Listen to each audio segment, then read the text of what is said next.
Hey, this is Andrew from Spirit Squared. Just wanted to give you guys a little recap on our last podcast.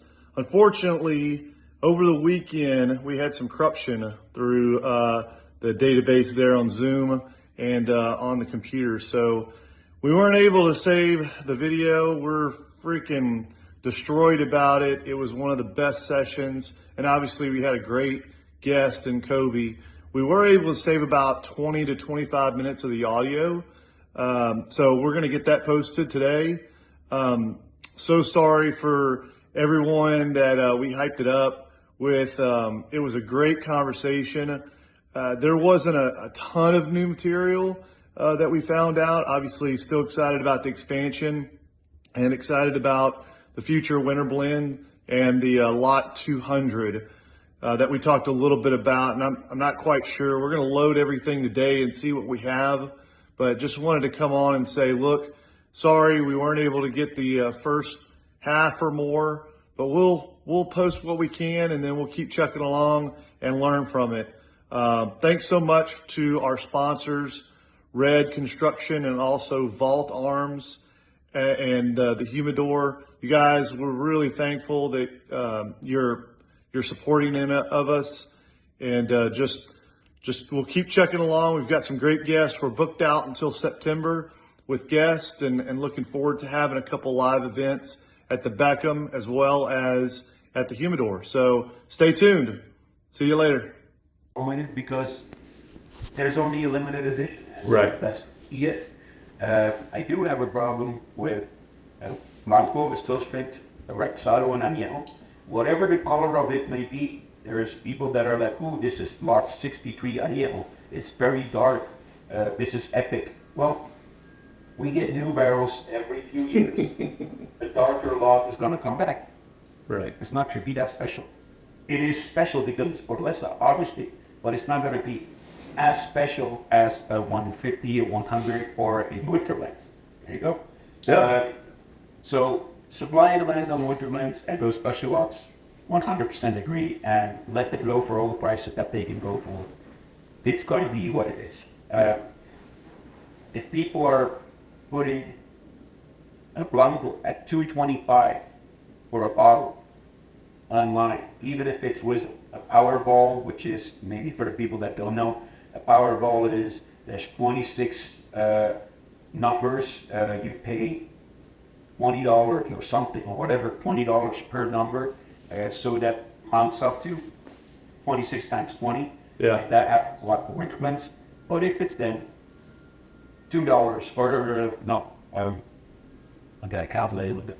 It's then $5 for one number times 26 for a normal Blanco, then you're justifying what the retailers are doing. Right. Because those same people that are putting in $5 per number are then complaining, "Oh, I saw it for 75, right. That you mentioned this and that." Well, you're aiding to what is happening in that market.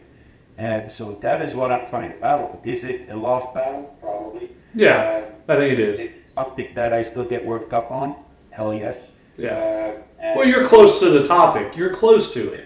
And you want to make sure that the people that really, really want to drink it for the right reasons get their hands on it. That's what you want, is the average Joe who loves additive-free tequila and wants to pay a fair price for it, gets it. And I think that's what you're fighting for. You're fighting for that, but you have a lot of people that have connections to store owners or big lot owners, big specs owners, total wine owners, managers, and they buy a case when they get two cases. So one case goes to one person who is a friend of the manager who has that, and it's just, same thing happens in bourbon. I'm often reminded of like McKenna 10. McKenna 10 was, it was a very good product, but nobody really noticed it until it won a lot of San Francisco competitions. And pre-COVID, like 2019, I believe, and tear me up if I'm wrong, but they go to San Francisco, they win all these contests, and immediately the next year they can't produce enough. And so now the supply and demand thing happens, and they shoot up 25% in their cost. And now a bottle that I used to buy pre-COVID, $30, $35, $40, is now $70. It happens.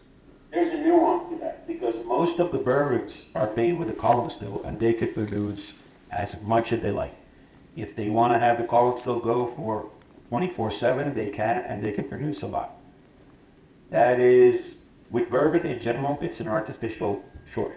Mm-hmm. Without, you see the distillery, this is a shortage, and we are not affiliated with any other brand that you're like, you want a bottle of Blanco, you need to buy 6 bottles of this. We're not affiliated with Right. So, nothing like that is happening. Our shortage is real.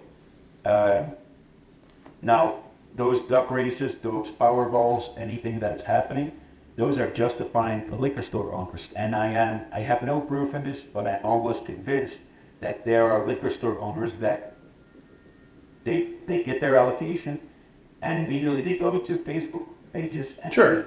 all about that way because they can perform that, and they won't get scrutinized because that's just what is said on their website.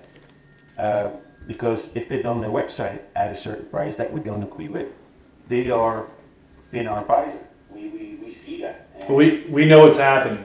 We know what's happening.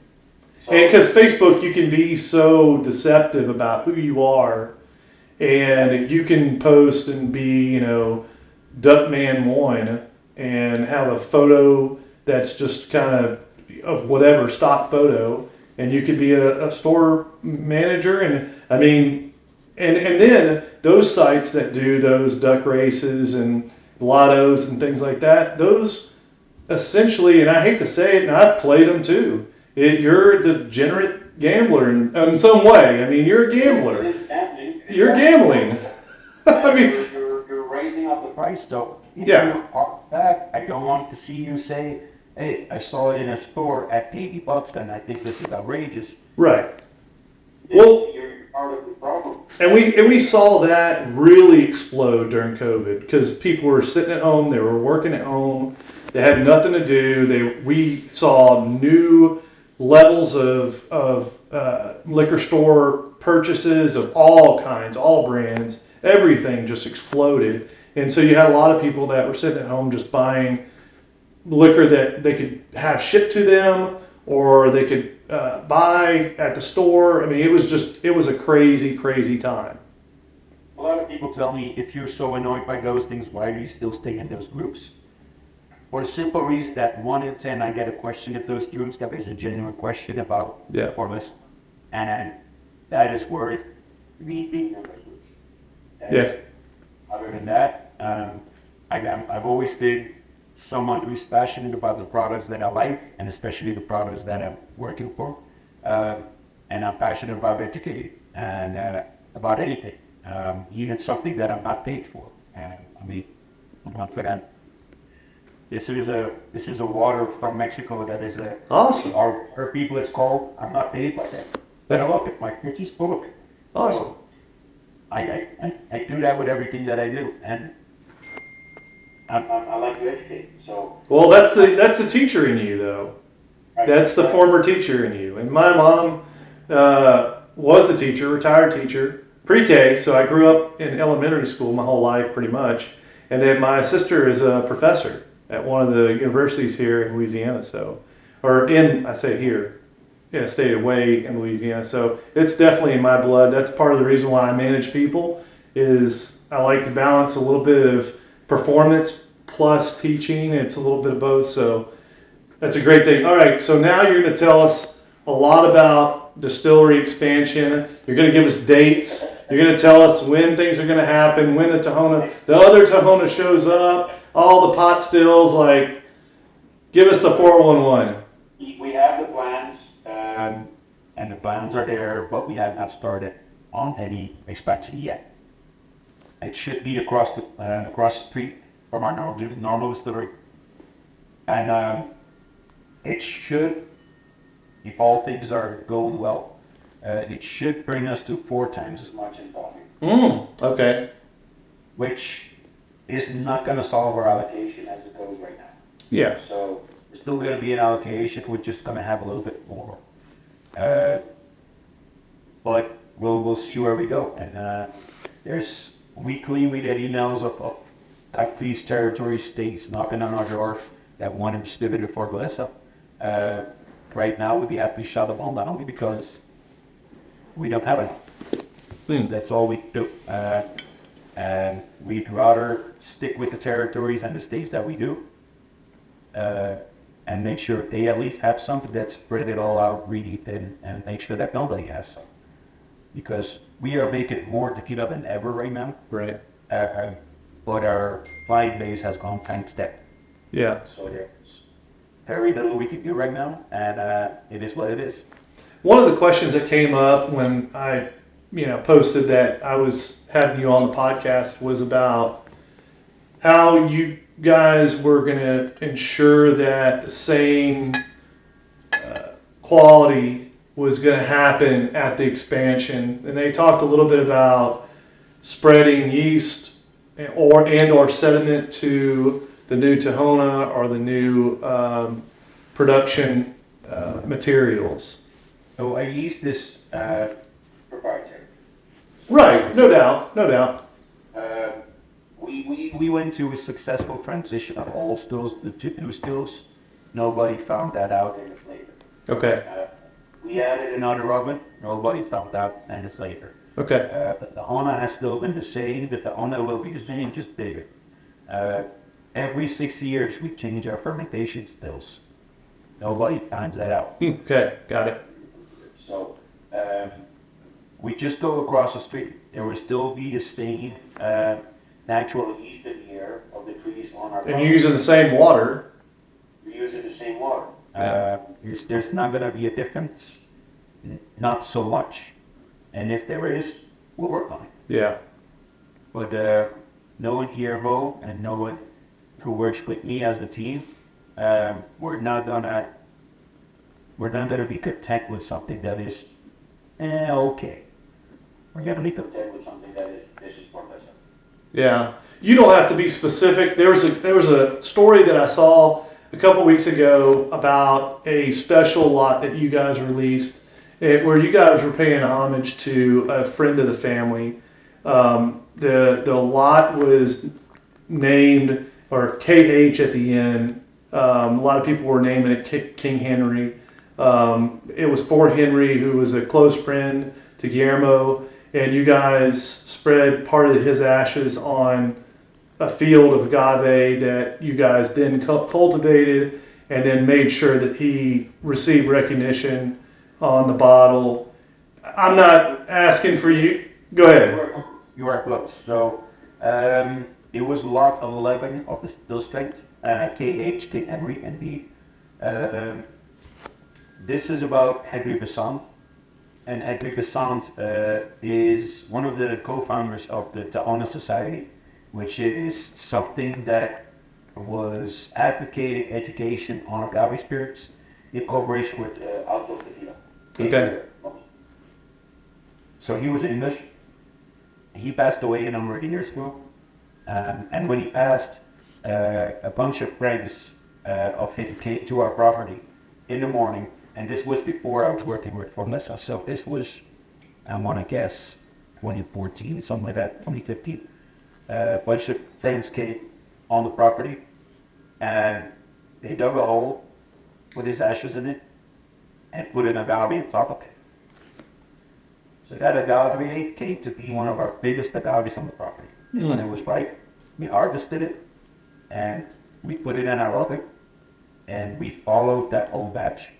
And that agave got cooked, crushed, fermented, distilled, and we decided to pay homage to it. And that special batch of lot 11 of still strength is with his agave in it. And fun fact is, there's actually a plaque in obsidian rock with his name on it and everything, and it's a date of birth and date of death on it. That is next to the lake, and all the agaves that are next to that plaque are offsprings of that same big agave. Oh man, it's awesome. Are there? how many?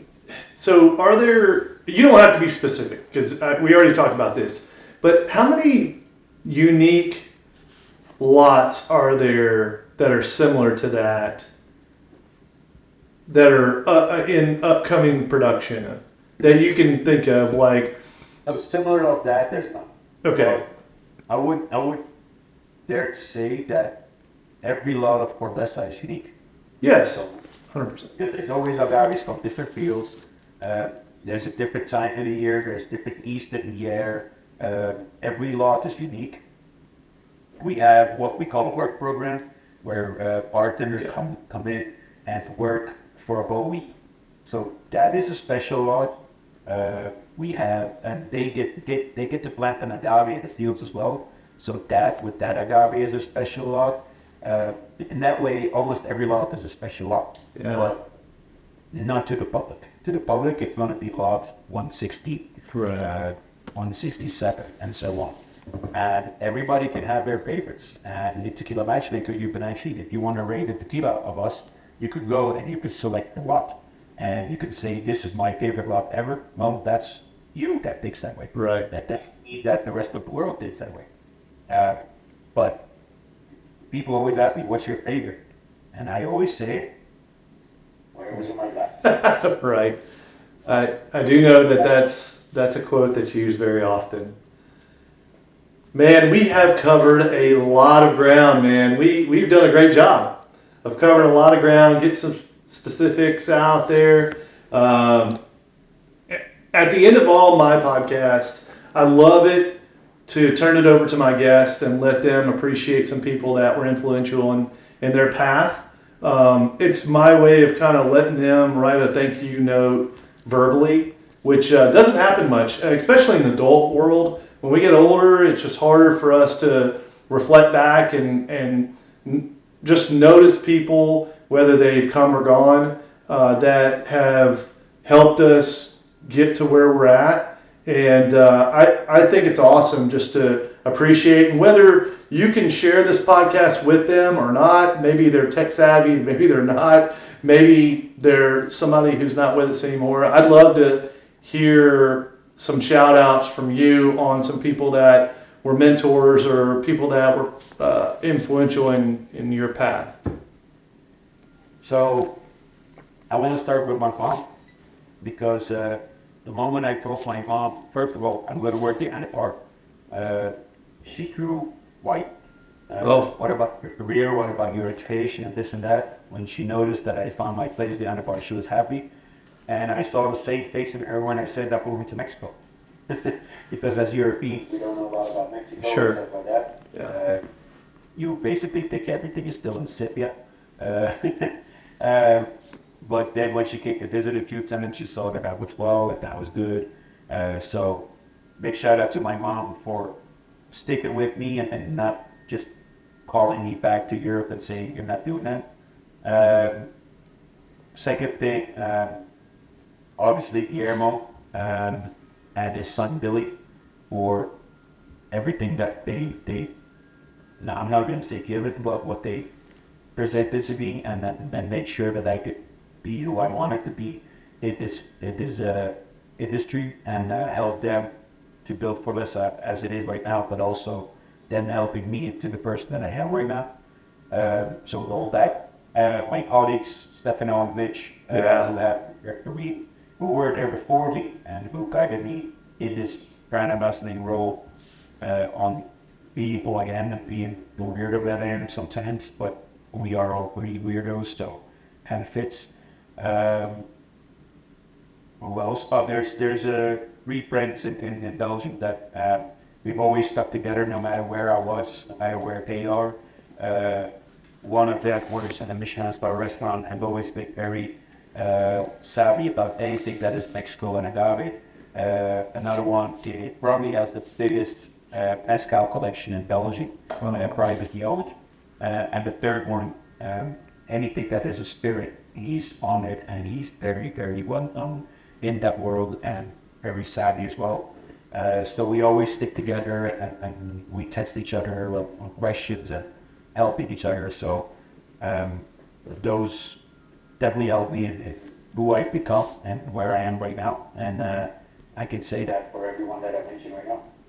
Yeah, I hope they're proud of watching this. I mean, it's been a very enlightening couple hours. I mean, it's a lot of content, and so we covered some areas that I didn't hear from some prior podcasts, and it's a little bit different.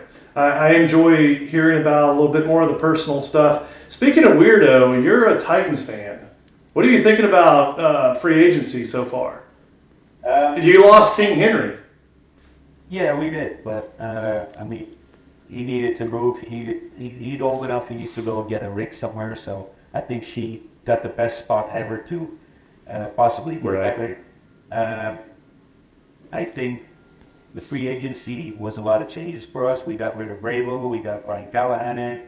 His dad, Bill Callahan, and got Dennard in as a defensive coach and so on. So now they're proving their worth. I mean, it's not been a splash all-out free agency, but we did some signings that we needed to address. I think the biggest signing of that would be Christian Mary, the center that we signed. Allard is basically the same as Spears, so that's going to be a 1A, 1B thing. But I think having Ridley and Diop together, that's got something that nobody has done before. Yeah. Those are two legends in the game, so let's see how that goes. And I think it's all about building the O-line and making sure that Levis can make those big arc throws, and Diop or Ridley will be out there somewhere. So I love it. Carefully positive. Yeah, I mean, I'm a weirdo too. I'm a Saints fan, and I'm just thinking that offensive coordinator is going to change everything, but I don't think it will. I think that you put the people on the field, and you got to give them, plays, and it's just, I don't know, it's not going to happen. But anyway, man, it has been awesome talking to you. You've given us a lot of information, and I really enjoy, just talking to you. I met you obviously during my trip, and I didn't have a ton of time talking to you, but it's been just awesome getting to know you more. Obviously, I know you have a lot of passion, and hopefully we enlightened a lot of people that don't know your passions and don't understand where you're coming from. You're coming from a great place. I love what you guys are doing. I love what you're doing. You always have my support. I love the brand. I love Guillermo's passion, and love being there, especially during the time I did, where you guys are paying homage. It's a special place. It's all I can say is a special place. And you won't feel it until you go there and you understand it, and you spend time with the people. You spend time in the distillery. You spend time with the employees, even though they're kind of like crabby about you being there because you're in their space. But you're there, and you're trying to experience like the greatness of what they're doing. And they get that, but they kind of don't. But it doesn't matter. I mean, it's just an awesome experience, and I will always give them credit because they are the ones that are making the juice that makes us important, and we just have the privilege of talking about it. Sure. And the knowledge, but they are the ones making it, so they deserve all the credit that can be given to them. Yep. All right, as we wrap things up, I don't know if we can top this one. This was an awesome episode. Thanks so much for Kobe Desmet, who brought 3 winter blends to this tasting and this podcast. It was an epic conversation. Thanks so much to him. Thanks for staying up and talking to me and blabbering about the distillery and his passions and his upbringing and all that good stuff. Thanks so much for our sponsors. We've got Thomas Red Construction, and we also have the Vault Arms, as well as the Humidor. We look forward to our next podcast, which will be live at the Humidor. Looking forward to that. Thanks so much, Kobe.